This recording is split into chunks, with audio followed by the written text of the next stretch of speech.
समय याद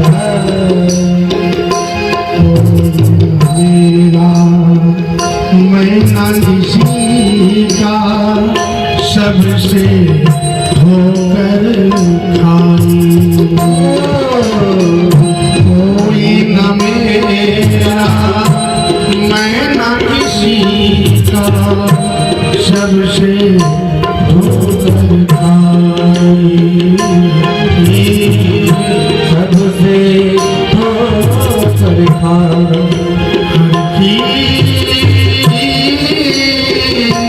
अंत समय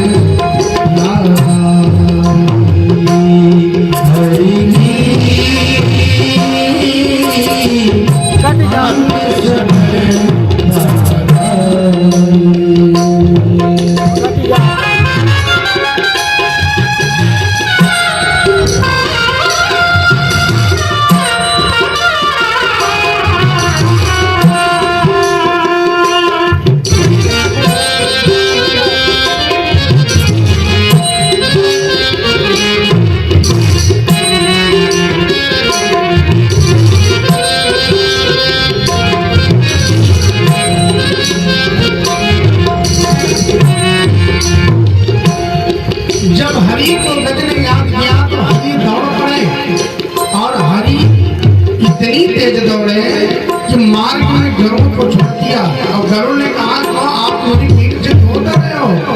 भगवान कहते हैं गरुड़ तुम्हारी चाल आज धीमी है क्योंकि कोई भक्त मुसीबत में फंसा है, समय पर मैं नहीं पहुंच पाऊंगा, इसलिए भगवान गरुड़ से उतर करके और दौड़ पड़े और आकर के सबसे पहले अपने चक्र सुदर्शन के द्वारा ग्रह को मारा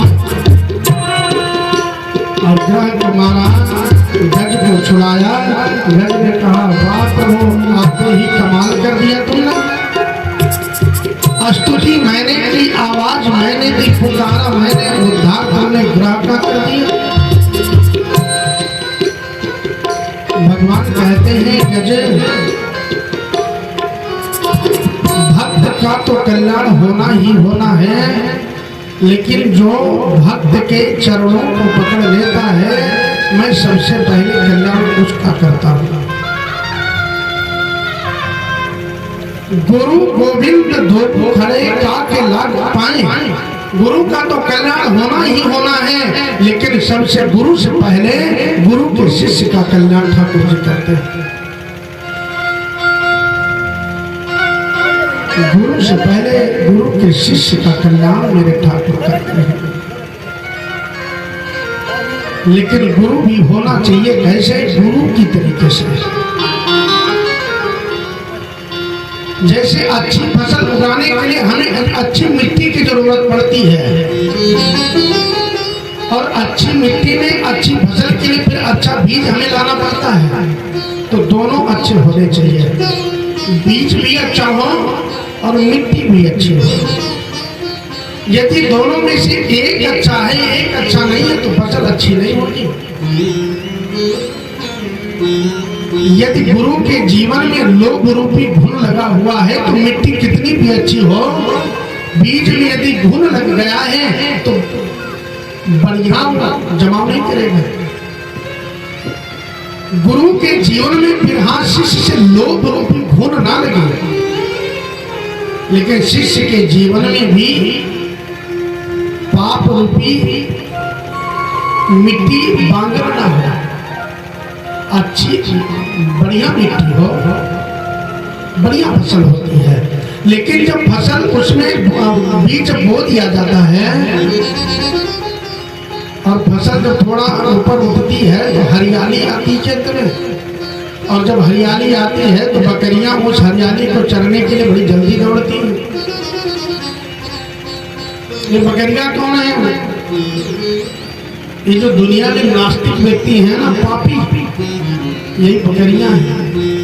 गुरु जी ने शिष्य को मंत्र दे दिया, अब तुम राम राम करते रहना, जीवन का कल्याण हो जाएगा, ठाकुर जी का सेवा करते रहो, कल्याण हो जाएगा, चंदन लगा लिया करो, ठाकुर जी का प्रसाद है, कल्याण हो जाएगा। और जैसे चेला जी चंदन लगा करके गांव में प्रवेश किए, वैसे नास्तिक व्यक्ति मिल गए, पापी। ओ भाई ये चंदन अंदर कब से लगा लिया, कब से भगत जी बन गए। तो यदि बकरियों से खेत को बचाना, फसल को बचाना, तो फिर चारों तरफ से तार से या किसी से खेत को सुरक्षित किया जाए। नहीं तो बकरियां चट से पट कर जाती है हरी फसल को। जैसे पापी लोग कहते हैं कि भाई कब से चंदन वंदन तो बदल लगा, तोड़ के अलग कर दिया। भाई हमको शर्म आती है चंदन वंदन लगाने। लेकिन जो ठाकुर जी को लगाने के बाद चंदन मस्तक पर लगाया जाता है, ध्यान रखना उसकी कभी अकाल मौत नहीं होती है, आकस्मिक मौत उसकी नहीं हो सकती है, तो गारंटी है। क्योंकि रोड के किनारे देखो दोनों तरफ सरकार की जगह पड़ी रहती है। जो रोड होती है तो दोनों तरफ गवर्नमेंट की जगह होती है थोड़ी थोड़ी, और उस जगह में गवर्नमेंट क्या करता है, वृक्ष की रोपाई करवा देता, बड़े बड़े वृक्ष हो जाते हैं। लेकिन जो सरकारी के पेड़ होते हैं, वृक्ष होते हैं, उसमें गवर्नमेंट नंबरिंग करवा देती, प्लेट लगवा देती है, ताकि लोग समझ सके ये सरकार के पेड़ हैं। काटने वाले अपने खेत में भले पेड़ काट लें, लेकिन सरकार वाले पेड़ में हाथ इतनी जल्दी कोई नहीं लगाएगा। उसी प्रकार ये जो मस्तक पर चंदन लगा है, ये समझ लो कि वो जो सरकार है ना, सबका सरकार, उसके द्वारा नंबरिंग करवा दी जाती है मस्तक पे।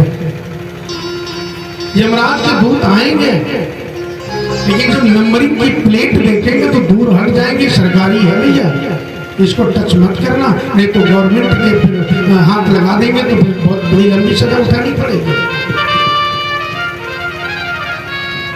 भगवान कहते हैं भक्त का तो कल्याण करते ही हैं, लेकिन भक्त का जो पैर पकड़ता उसका कल्याण पहले करते हैं। गज और ग्राह का, अच्छा ये ग्राह कौन है? ये देखिए पहले के गंधर्व है, इनके नाम क्या है? दो थे, हाहा और हूहू इनके नाम हुआ करते थे।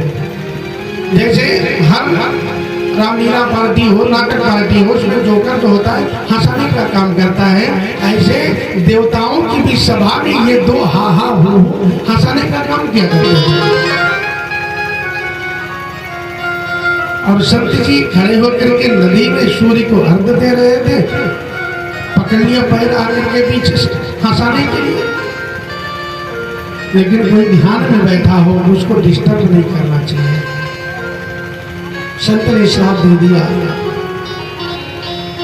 तुम मगर ही बन जाओ।